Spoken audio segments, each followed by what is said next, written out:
welcome to another episode of Paranormal, the New Normal. I am your host, as always, Jeremy, here to try to make this world seem a little more normal, even though these days that's pretty damn near impossible.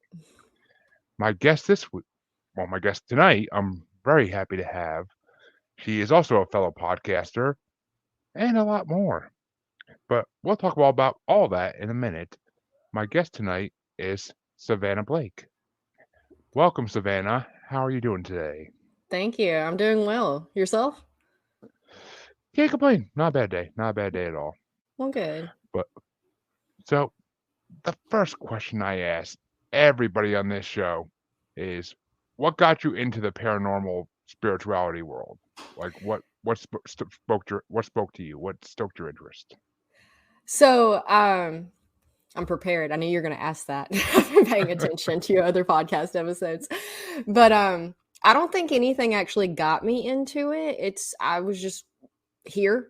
And from the get-go, as far back as I can remember, I was always drawn towards the magic and fairies and stuff like that. But I also my mother and my grandmother, as well as my uncle and another grandmother. So I guess like I come from people, my family, who were very open about their own paranormal type of experiences. In the household, that is. So I kind of grew up in this double standard of behind closed doors, everybody was very open about it, but to other people, it was very hush hush. Because we grew up in church as well, and you just didn't talk about things like that. But I was a very sensitive child, so I had, growing up around them mentioning things, I just started paying attention and noticed that I was noticing my own things. So much so that the house I grew up in had a lot of activity going on, and I think it was just the location or something. I'm not really sure, because it has lessened as I've moved away, I guess.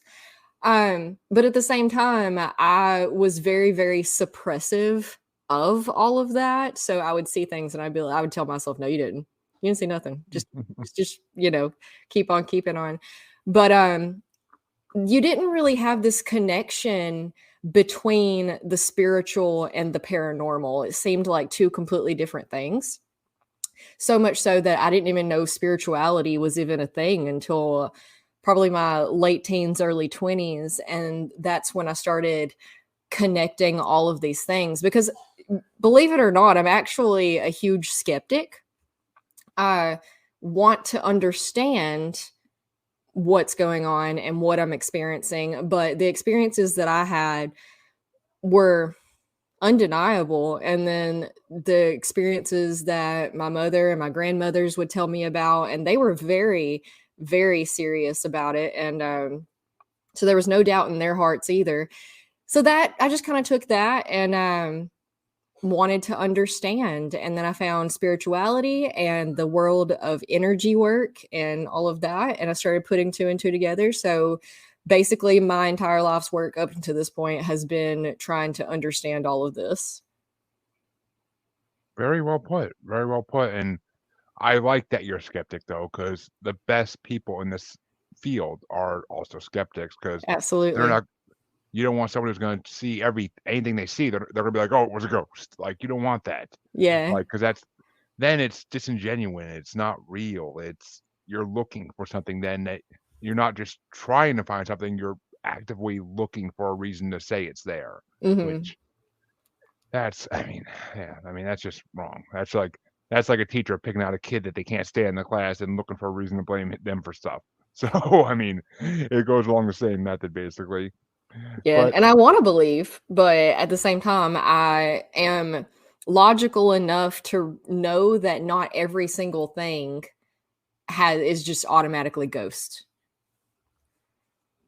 yeah, there's so much stuff that happened in my life that I could have been like, oh, it's a ghost, but I'm like, no, most likely it's not. Most likely it's the wind.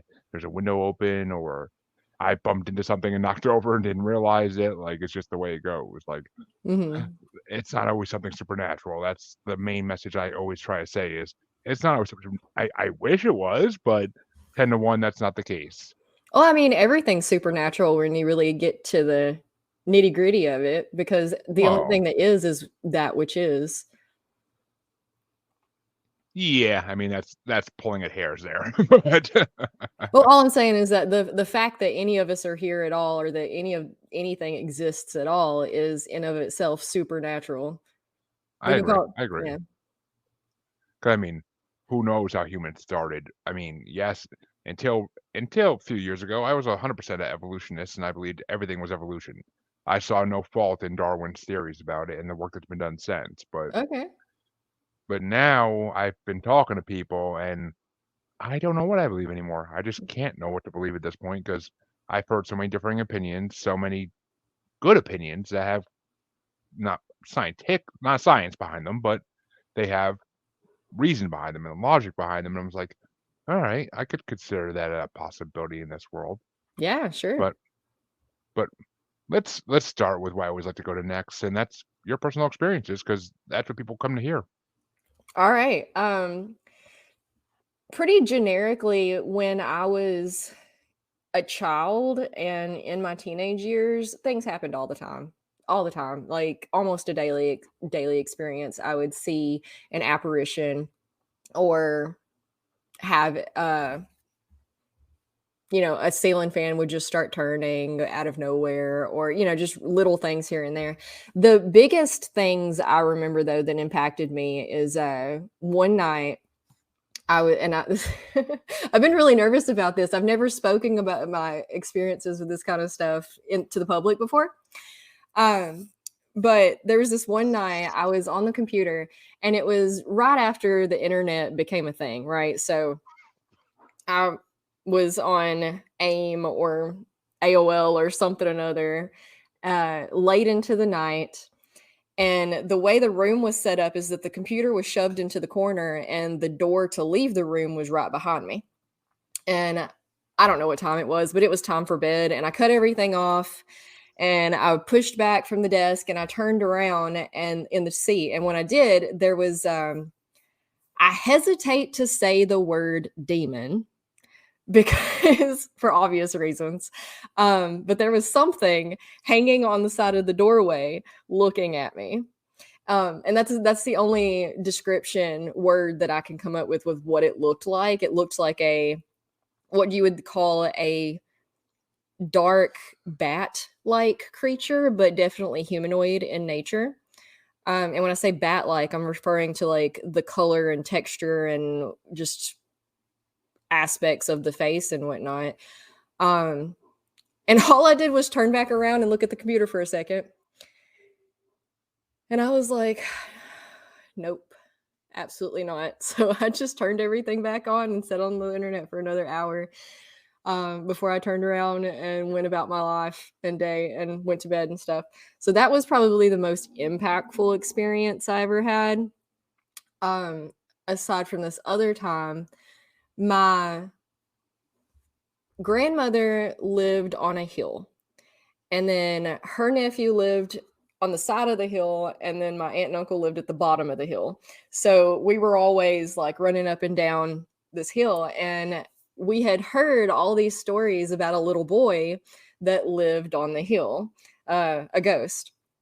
And he was theorized because the house at the top of the hill that my grandmother lived in had been in the family for like, gosh, 200 years or something. And probably not that long. It's probably an exaggeration. I'm not sure with time. But anyway, one of my great grandfather's sons or something had died in the house at age like 7 or 8, and they never really knew what had happened. All they knew is they woke up one morning, it had snowed that night, the window to his bedroom was open, there was a scoop of snow from the windowsill, and then he was just dead. So, and this happened in like the early 1900s, if not earlier than that. So we don't really know. But anyway, that was theorized to who the little boy ghost was. But my aunt and uncle's children, the ones that lived at the bottom of the hill, all had the same exact imaginary friend that they talked to, and it was never mentioned to the younger one. They just got of age to start talking, and they had the exact same imaginary friend. Well, we were having a birthday party for one of them one day, And I walked all the way up the hill to my grandmother's house to get like a drink or something. And I walked in the door, and there was the little boy crouched behind her rocking chair. Again, I just turned around and was like, nope. And went and sat on the porch for probably 15 minutes before my cousin came up there and was like, what's going on? And I was like, I told him what had happened. And he was like, don't tell me that. I was like, I know. But my grandmother had seen him as well. But yeah, that's probably my two biggest experiences I've had. Yeah, I mean, they're both interesting, and I mean, it's more experiences than I've had for sure. So I've yet to even see a ghost. I've had one talk to me, and I've sensed their presence, but I never actually have seen one in a full body apparition like Ghostbusters style or anything. I've That's just seen not a into it. couple. That was the most impactful one, but there was this very large naked man at my parents' house that would walk through walls. So there was that. And Naked. then, yeah, I don't know. I mean, he had underwear on. Oh, okay, okay, well, okay. I was like, I've yet to hear anybody say they've seen a ghost It was swing just naked. hanging down there, but because I'd be interested almost to hear about what that looked like to see a ghost swing, but Yeah. I mean, yeah, underwear is one thing. Yeah. No, I don't know. I'm almost hesitant to even call them ghosts because that's a word that we have used to try to understand. And I don't know. My whole theory, I've been working with these thoughts and these memories and trying to understand them and how would I place them in our world and whatnot. And energy imprints has been the most two thing that I can come up with. But here recently, I've been learning more about other types of entities and whatnot. So who knows? Honestly, we can sit here and theorize all day long. Well, we can, and that's also kind of the point. That's kind of the point of my podcast. Yeah, for sure. But all right, well, let's talk about what you do in this world, because we talked about your experiences. So I want to hear about the energy work you do, because energy work fascinates me because I really don't understand, like, truly what I mean, I've talked to multiple energy workers and they try to explain, but everyone has a different way of explaining what they do. So Sure. it's always interesting. So, okay. And this goes back to why I think they're energy imprints. For the most part, not in all cases, because I do believe that there are entities that we can't perceive that are just as real as you and I, but different from per se a ghost. I think a ghost is maybe a remnants of a spirit and an energy print from someone who was uh, in our physical existence, like the third dimension type of thing. But anyway, backing up. So everything is energy. Your energy, I'm energy, all of that. The way I like to explain it, everybody's seen The Matrix. And when they go into the Matrix, other people that are in the real world are watching it from a computer screen, right? And it looks like it's black with the numbers, the green ones and zeros going in a line. And when these ones and zeros go over the people who are in the Matrix, it kind of like forms them out. Yeah. That makes sense. Okay, so our world's kind of like that, only instead of the ones and zeros lime green with the back background, it's more of like threads of light. So solid white threads of light, and we are energy imprints that are just kind of existing in this, and we can move around and do things in it and whatnot. I work with the chakra system. So the chakra system is they're essentially spiritual type energy organs in our bodies and we have 7 main ones that run up and down the length of our spine, even though we have many, many, many more than that. We just, this main 7 are more than enough for anybody to work with, especially in our understanding of the physical realm at the moment. So our chakras connect us to this world of energy. And our senses just, they're limited. They perceive the physical, even though nothing's actually physical because atoms don't touch. So everything's just an illusion. But that being said, the chakras interpret this energy and work with this energy because the energy is always flowing, always being exchanged from one person to another. Pretty much everybody's familiar with auras, essentially. Yeah. Okay, so our auras radiate outside of our bodies, and we can measure this. We have tools that can measure this. Our auras represent the energy that extends outside of our bodies. But when you take away the physicalness of our reality and our perception, the same energy that is our auras is ourselves. It's just what expands outside of what we perceive as solid. So when we're walking around and interacting with people, places, things, and all of that, our auras, our energy is bumping into other people's auras and energy, and it rubs off. And if someone's in a bad mood and they interact with you, or they just walk by you in some cases, then they can, the energy's contagious. So you walk Yeah. away in a bad mood. And our chakras pick up on every little thing, and they take the interactions of the world and they interpret it into our body and then reflect it out. So when we come into when we come into contact with negative situations and circumstances, our chakras take that and compute it essentially, and then they're information centers. And from there, if it's negative energy, then we get negative manifestations. But if it's healthy, clean, positive energy, then we get healthy, clean, positive manifestations. And this comes in the form of physical ailments, mental, emotional, quality of life, because our inside reflects our outside and vice versa. It's all the same because the inside is the outside. So I work with the chakra systems.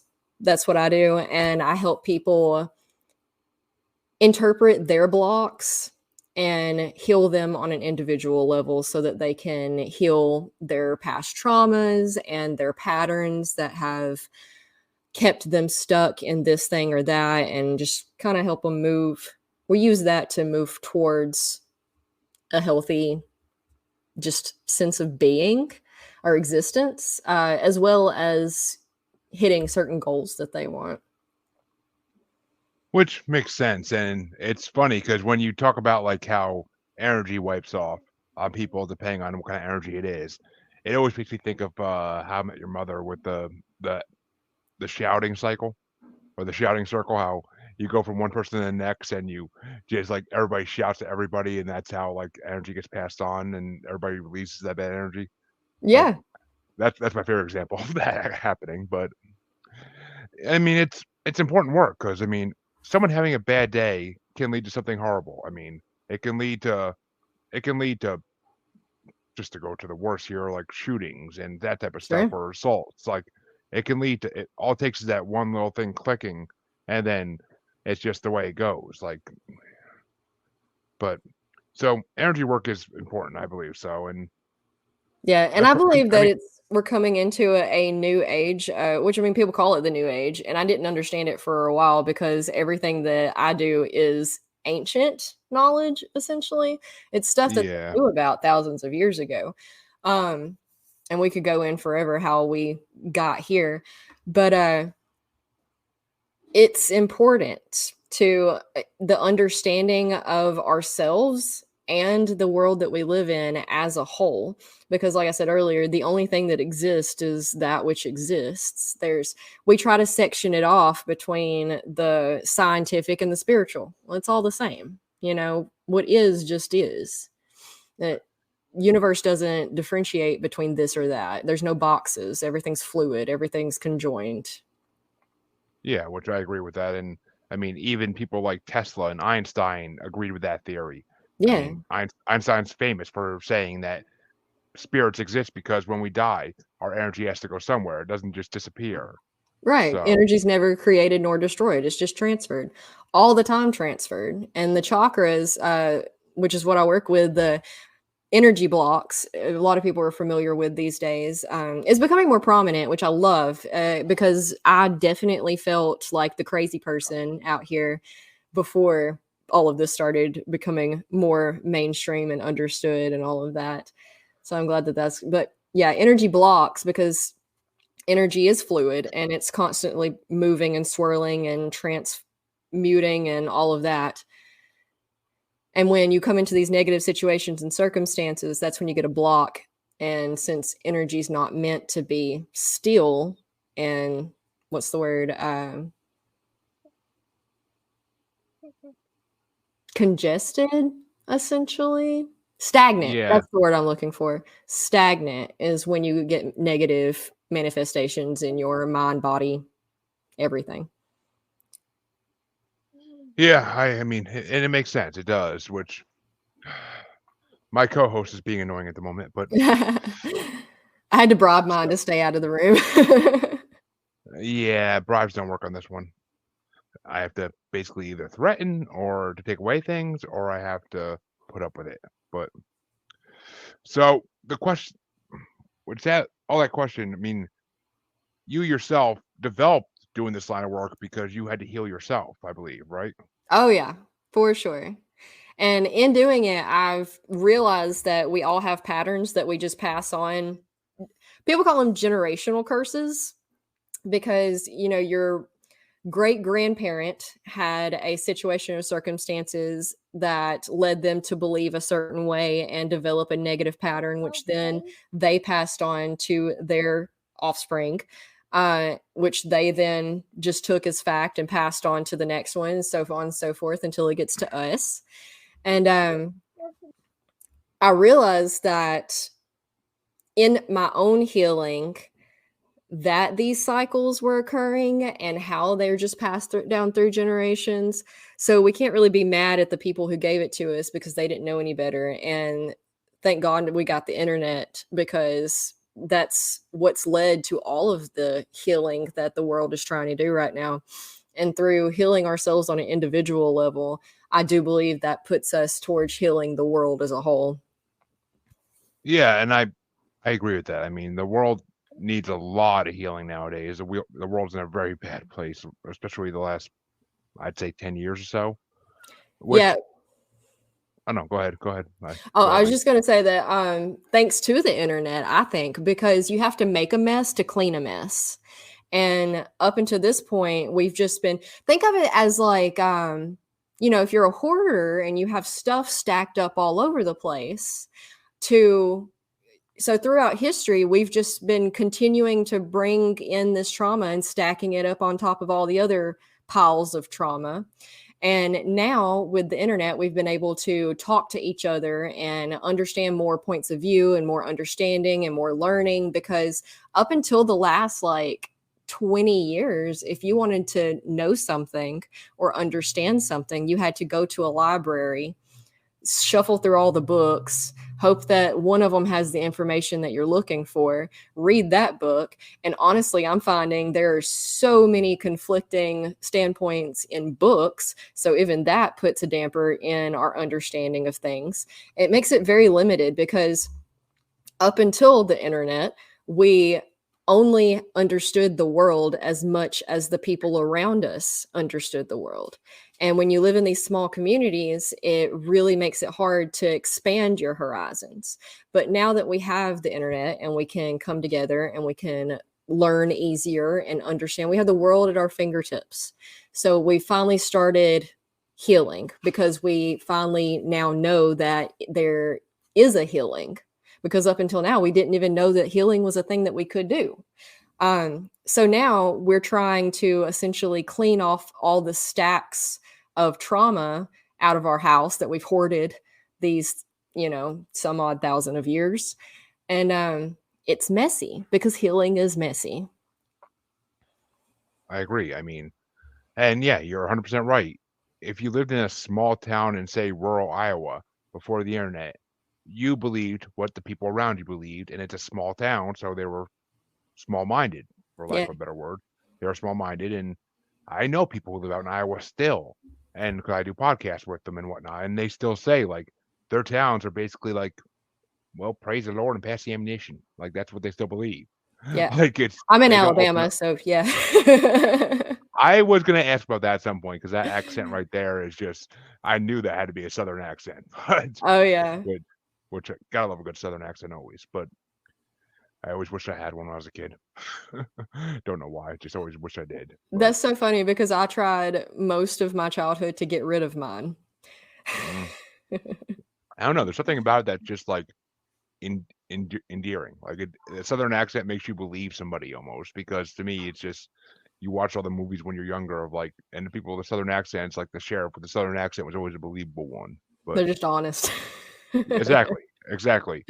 But so yeah, I mean it's to get these different beliefs out and to get people to heal, you need to expose the dirty garbage of the world, which Yeah. the internet did that. The internet did that for the first 10 years full fold. Mhm. And it's still doing that. It's getting much harder for the people in power to manipulate and hide and do as they please, whereas before it was pretty relatively easy. Oh yeah, one of my favorite things to say is imagine if Nixon was president during the internet era. Like the what could have been exposed then would have been tremendous, and Vietnam probably never would have happened even, but or it would have ended a lot faster than it did. But And on so the I other mean, side of extremities, so much is revealed these days that we've become numb to it for a lot of the parts. yes, which that right there, one of the biggest examples of that in the last couple of years is in the middle of COVID, the government releases, oh yeah, we know about UFOs, they're Yeah. real, and nobody paid attention really, Nobody batted an eyelash. except for UFO enthusiasts. No one really got excited about it or was like, "What?" Like people were just like, "Okay, what about this new strain of COVID coming out?" Like, which they did on purpose. They 100% did Oh, that on I think purpose. so too.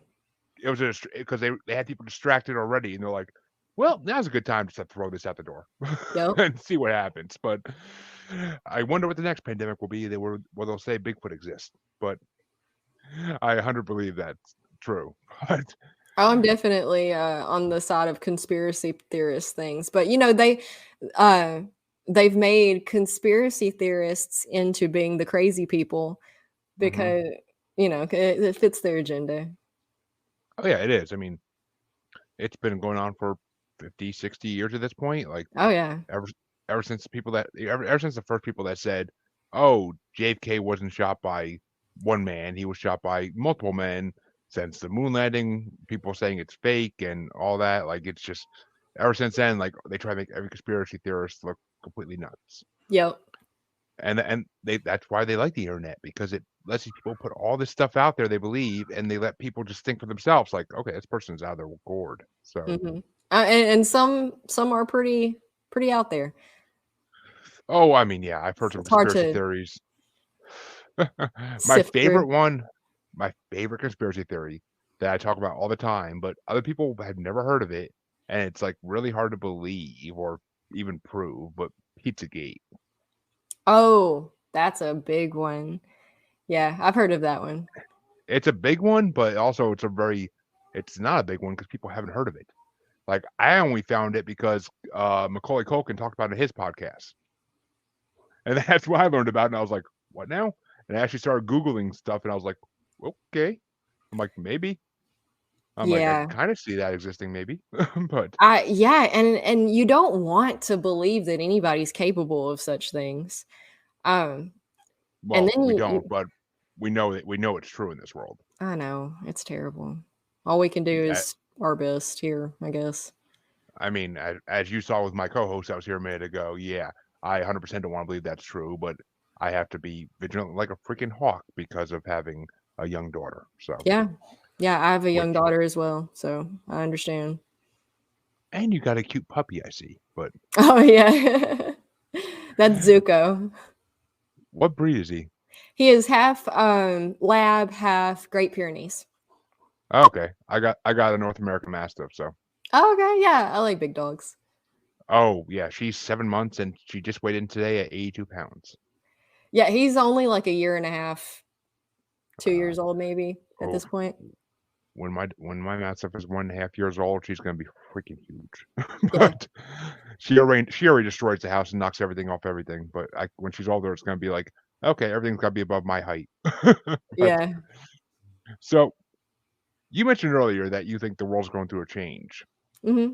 And I talk about this on almost every episode I do because I've heard from multiple people I interviewed that there's a spiritual awakening going on, and I fully believe there is. Yeah. But when do you think it started? That's the debate I like to put out there because I've heard multiple people say like 5 years ago, and I've heard multiple people say like 2012. Okay. No, I think it started with like in the 60s with the hippies and the flower children. That's when I think it first started. Because these things have to be gradual. We're going from huge scientific right or left brain to more spiritual right brain, left whatever, and trying to blend them two both into the physical nowness. And these things take a lot of time to completely change the world. So that's when I think it started. But yeah, it is definitely which I in the early let's see, World War One, right before World War One, people were starting to get more spiritual and understand all of this, and seances were a big thing. But then, World War One broke out, so people got distracted and kind of like backtracked a little bit. But I think it really started solidifying in the 60s with the flower children and the hippies and the communes. And that is essentially where I believe we are headed. All of their ideals that they back then were talking about with the living together in community and growing your own food for the most part. And, just coming back to that community centered way of living. But aside from them, because they never really went away, there's all sorts of people that were in the hippie flower children 60s that are still doing light work, tarot reading, psychic stuff. And they're like, I've been doing this for 50 years. But it just hasn't become prominent because, again, we didn't have the availability, the ways to talk to each other. And unless it became prominent in your town, in your area, then it didn't really go anywhere. So that's why you have these like little centralized places in certain areas of the country that are already flourishing with the light work and energy work and crystals and all of these things because they were already doing it. It's just we're more aware of them being here now. And it's becoming more Yeah, socially acceptable as well. yeah, but well, I guess the part of it that people usually say didn't start until like the last 5 years is like the people believing in psychics and mediums and that kind of work more. Because I grew up in the 90s, and when I was a kid, I was taught psychics were ripoffs, they were woo-woo people, and that you don't waste your money on that. They were carnival attractions, basically what I was taught growing up. Yeah. And for a long time, I fully believed in that. But once I started talking to them, and I actually would start to experience things happening when I was talking to them, and I'm like, okay, there's something to this. There's something to this.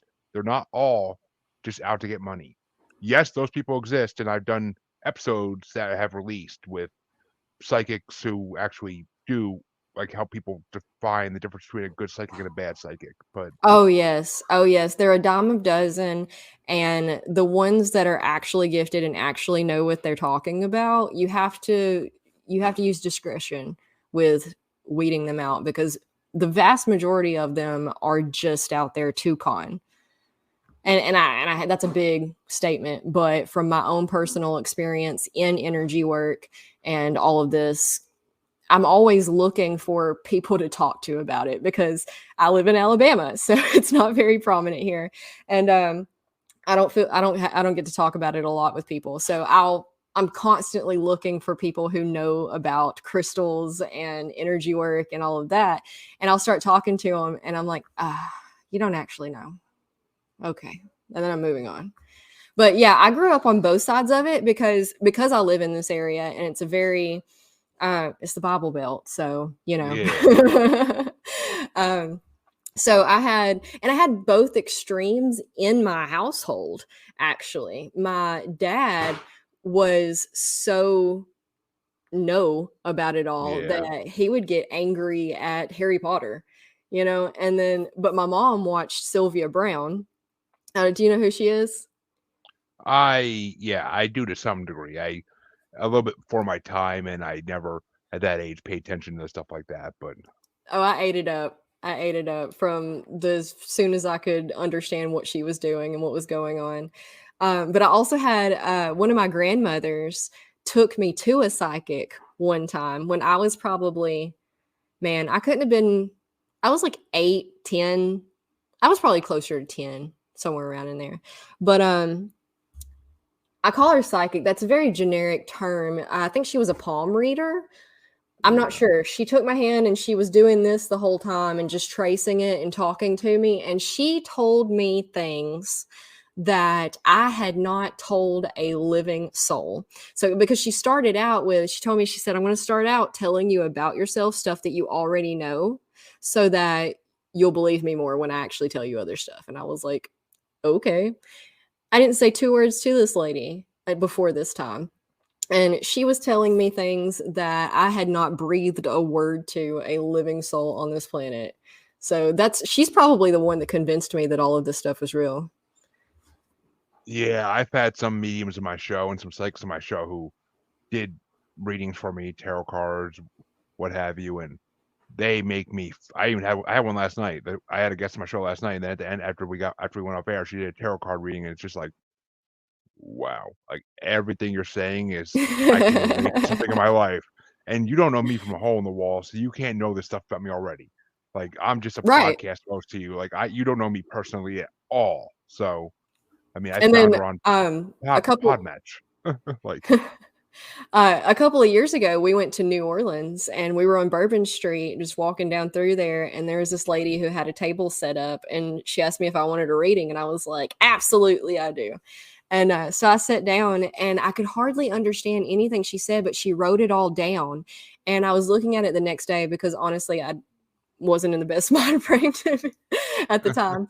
But I was looking at it the next day and everything was spot on. And she didn't predict anything. She just kind of told me about myself. And this was just a lady I met on the street, and everything she got was spot on.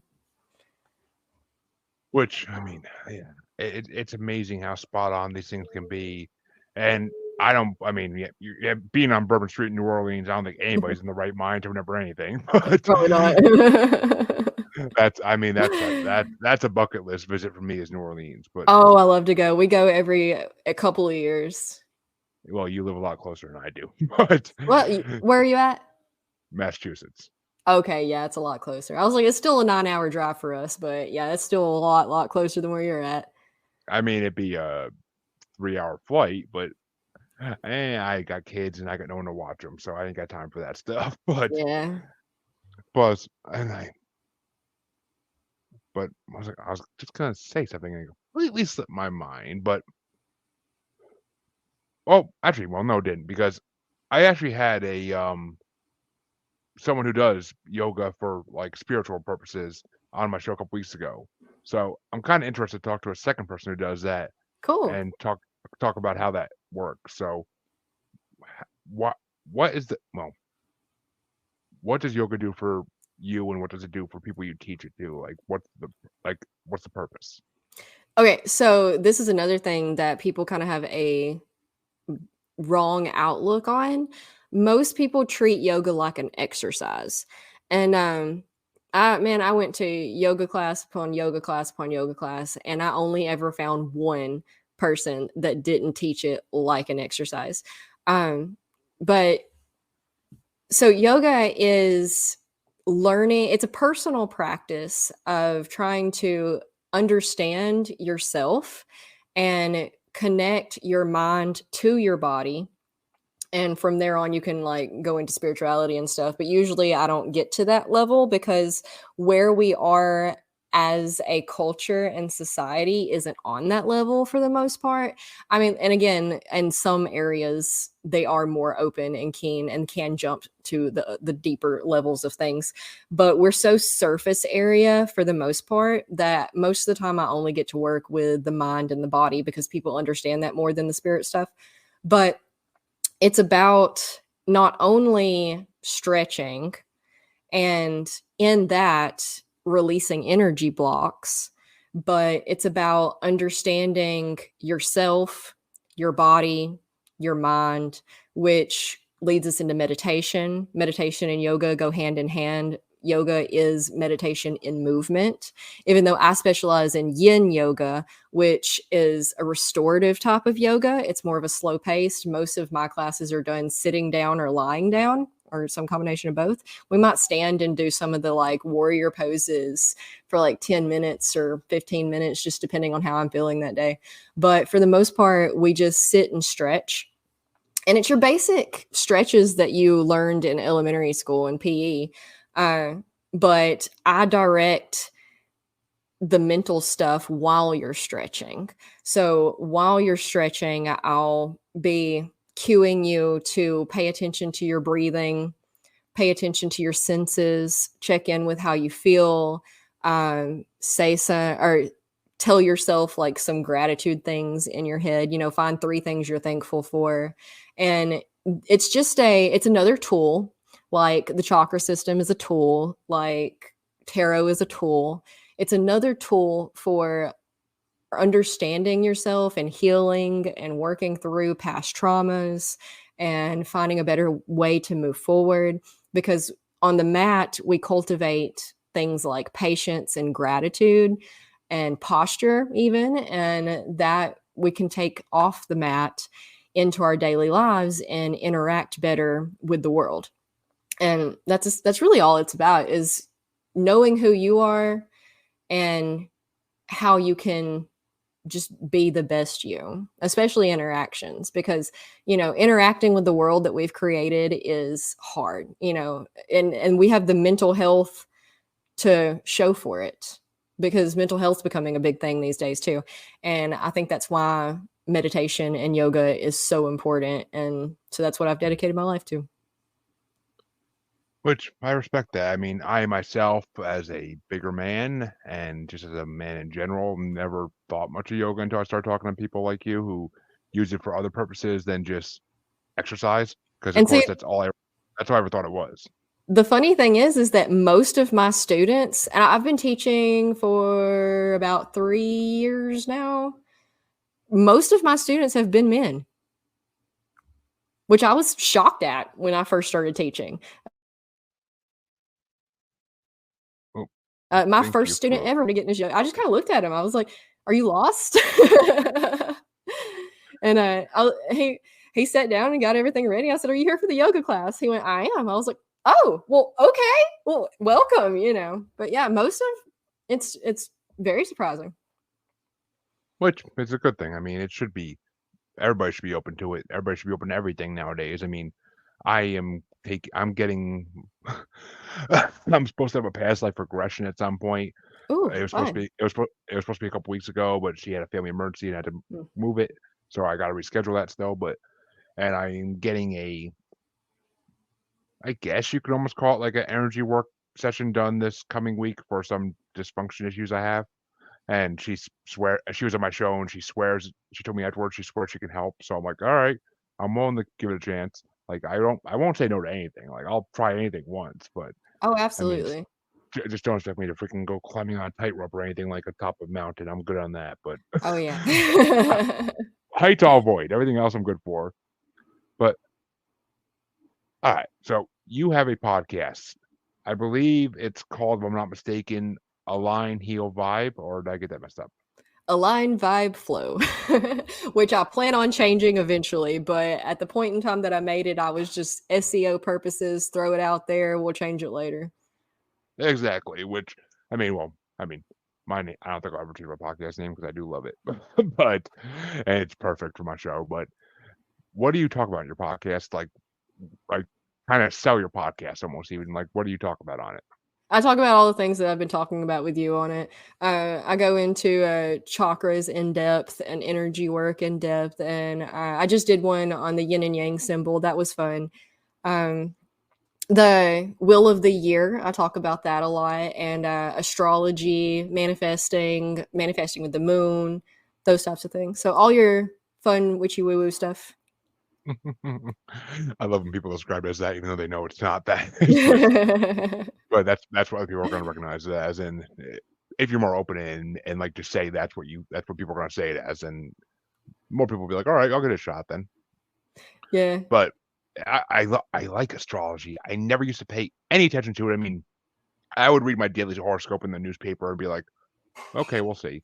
Or I'd read a fortune cookie and be like, okay. But I actually had an astrologist on the show, and he gave me a full astrological reading based on my birthday and all that. And like, it was so accurate to everything about me, all my personality. And it was just, oh my God, like my mind was blown. I was like, wow. Like, It's fun. it is. And it's just, I mean, it's not something you can do all the time because it doesn't really change based because you're born one day. Like, it doesn't really like change that often, like what it's going to be about.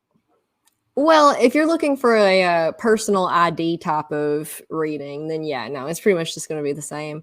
But once you get past that, the planets and stuff change every day, and you can, if nothing else, and like I said earlier, I'm a skeptic, right? So I went into all of this as a skeptic, and I've always told everybody who are also skeptics, because a lot of people just hear astrology and immediately throw their walls up, and they're like, I don't want to hear nothing about it. And I always tell them, if nothing else, it's an introspective tool. It helps you understand yourself, and you're working with the world, the people around you, your relationships, and it's a lot easier to pull up the calendar and be like, what's going on today? Oh, the moon's square Mercury. Like, oh, well, it's easier to be like, that's why that dude was that's why that was not a nice conversation with him. So you can blame it on the planet instead of blame it on the person or yourself or whatever. Yeah, which, yeah, I mean, To an extent, I don't condone using that as a crutch. You're still responsible for your own actions. But as far as it comes to like navigating the world on a day-to-day basis and stuff, it helps. it's like that meme that's out there recently. Like, it's not because it's a full moon. You're just crazy. like that's 100% like true. Like, but I know you work with people a lot that have anxiety issues, and Yes. my wife has a lot of anxiety issues. She really like she doesn't drive. She just has a lot of anxiety issues. She doesn't like walking into supermarkets alone because she feels like everybody's always staring at her, even though they're not.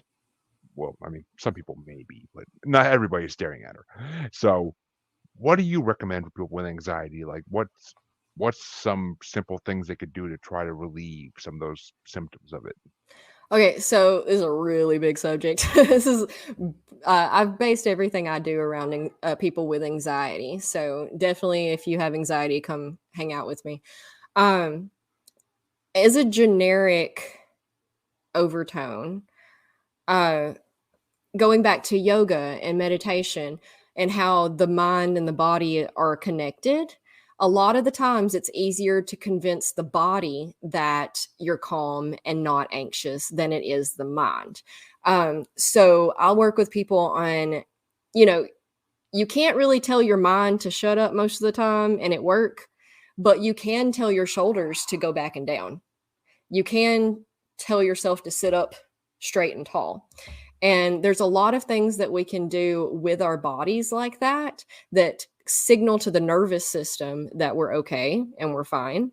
And then the kind of back working subconscious will kick in at that point, and our mind will start to follow suit and be like, oh, okay, maybe I am overreacting. Maybe I'm okay. So posture is a big thing, shoulders back and down, sitting up tall and straight, breathing in the belly instead of the chest. If you look at babies when they're asleep and their little bellies are going up and down when they're breathing the proper way. They're utilizing the diaphragm to really fill the lungs up to full capacity, which pushes down on all the internal organs, which detoxes those and keeps those running smoothly. But as we get older, we encounter stresses in the world because our stress levels, our body doesn't differentiate, our mind and body doesn't differentiate between a tiger trying to chase us and eat us and a paper due tomorrow. It's all the same level of stress. And we get secondary stress too from other people. So, being on the constant inflow of news, most of which is really scary, we take on secondary trauma. So that's secondary anxiety. It's all stress levels. But anyway, that causes shallow chest breathing. So we're breathing up here all the time. So trying to find a conscious breathing in the belly, which as adults is sometimes hard to start with because we're so used to breathing in the chest that if we consciously try to bring it down to the belly, it feels like we can't catch our breath because our body isn't used to doing that anymore. So I always warn people that at first it may be hard and at first it may make it worse. But if you just keep consciously trying to get it, it's a relaxation thing. And that's also grounding. So we hear a lot about grounding. And we have meditations upon guided meditations on YouTube and stuff you can find for grounding. But if you can see, we use all of our ways we interact with the world is in our heads. So we think that our consciousness is up here and we keep all of our energy up here. But if we can just drop that energy down to the lower half of our body where there's not as much going on, and that's just breathing in the belly, relaxing the shoulders, relaxing the face and shoulders, just sinking everything down, your awareness into our lower half, that's calming. Let's see. Tapping into the senses. And there's lots of different types of anxiety as well. So a huge thing that I do is help people try to figure out what brand they have. Is it trauma based? Is it overthinking based? Is it allergy based? There's allergy based anxiety. And then you have the more specialized sections of like postpartum anxiety. Even a lot of people don't know that that's a thing. So it just depends on the person and their brand of anxiety. But these are things that pretty much everybody can do. Everybody can ground themselves in the sense of dropping their awareness, breathing in the belly, keeping the posture good, those types of things. Stretching helps. Reframing mindsets. Yeah, which it is all in the mind. A lot of things are. Well, not entirely with anxiety. Well, yeah, not everything's in the mind, but I grew up my whole life as a bigger person, as a fat kid, basically, for lack of a better word, and like I always thought everybody would judge me for everything I do. I didn't like eating in front of. Well, I did because I had to, but I didn't like eating in front of people. I would hoard snacks in my bedroom because I didn't want people in my house to see me like eating. I didn't want to get yelled at for things and that's the only anxiety I ever really experienced was like that type of anxiety. So I got over it eventually, and I just said, you know what? I'm fat. I don't give a shit. I'm fat, and nothing's gonna. I'm not. It'll change eventually, but nothing's gonna just make that change by me being worried about it. So yeah, just let it go. As much as I hate that song, let it go. We do Frozen around here too, so. No, thankfully my kids never got into it because they were both past the point where Frozen was big. So I got lucky. All right. Well, for the last few minutes, since I try to do something local like this for everybody having my show, and since you're from Alabama, what is your theory on Bigfoot, or as you guys call him down there, the skunk ape? It's interesting because I've been reading The Convoluted Universe. I don't know if you've ever heard of that. It's by Dolores Cannon, who was a famous hypnotherapist. She did like the past life regression thing. But so she I've never really had much of an opinion on it. I was just like, "Oh, that's cool."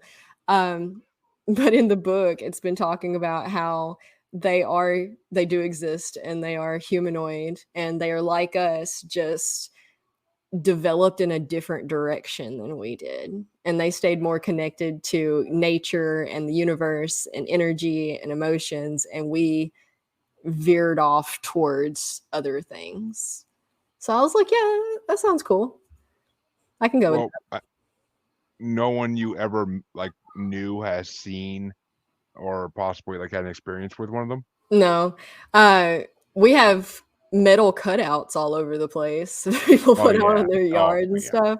So, and I've heard kind of through the grapevine of I live in the Tennessee Valley, so we're surrounded by mountains, and there was not too long ago some accounts that one or some I'm not really sure had been seen in the surrounding mountains.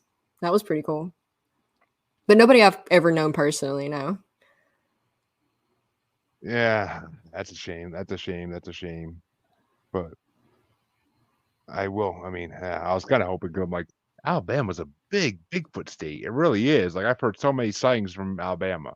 Like it's because it's a lot of wilderness, so it's a lot of Yes. sightings of Bigfoot and dogmen and other creatures. Like it's a lot of sightings of that type of thing. So I was hoping, but I can't. I don't always get lucky like that, and have people that just happen to have a sighting they forgot about. Yeah. But so to wrap it up, why don't you tell people where they can find you and where they can inquire you if they're interested in services? Sure. Earthandwater.co is my website. So earthandwater.co. And you can from there find me across every social media platform mostly. Uh, and then I have a little bubble on the corner of my website where you can just text me directly right there through Facebook Messenger, I believe is what they use. I Um, saw that too. yeah, I'm real easy to get a hold of. So I'm always happy to answer questions or whatever. And we have a Facebook group where we do things. Well, I hope that people will reach out to you from this, and I hope that they come looking to you for your services, because I know a lot of people in the world have anxiety about a lot of different things, and it'd be great if they can find someone who can actually help them. Because Absolutely. I think a lot of people out there that are trying to help with it are just, I don't want to say phonies, but kind of. Well, you can only take someone as deep as you've been yourself, for one. Exactly.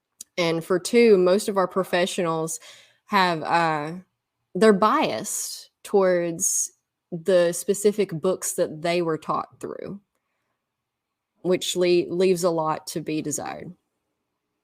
Makes sense actually, because I mean, it's like a teacher. They only can like a college professor will only like recommend like stuff he has learned from the books he learned from. When Mhm. they hear something, a new idea, in a new book, they don't want to believe it. Like, so Yeah, I and get that. anytime I look up anything, I get I have a bookshelf back here on it. It's like you can barely see it. It's kind of dark, but I have like 3 or 4 books I pull out on the subject, and I'll look up the same information across all of them, and then I'll Google it as well and do a little research through there because everything's so conflicting. So it's hard to work through.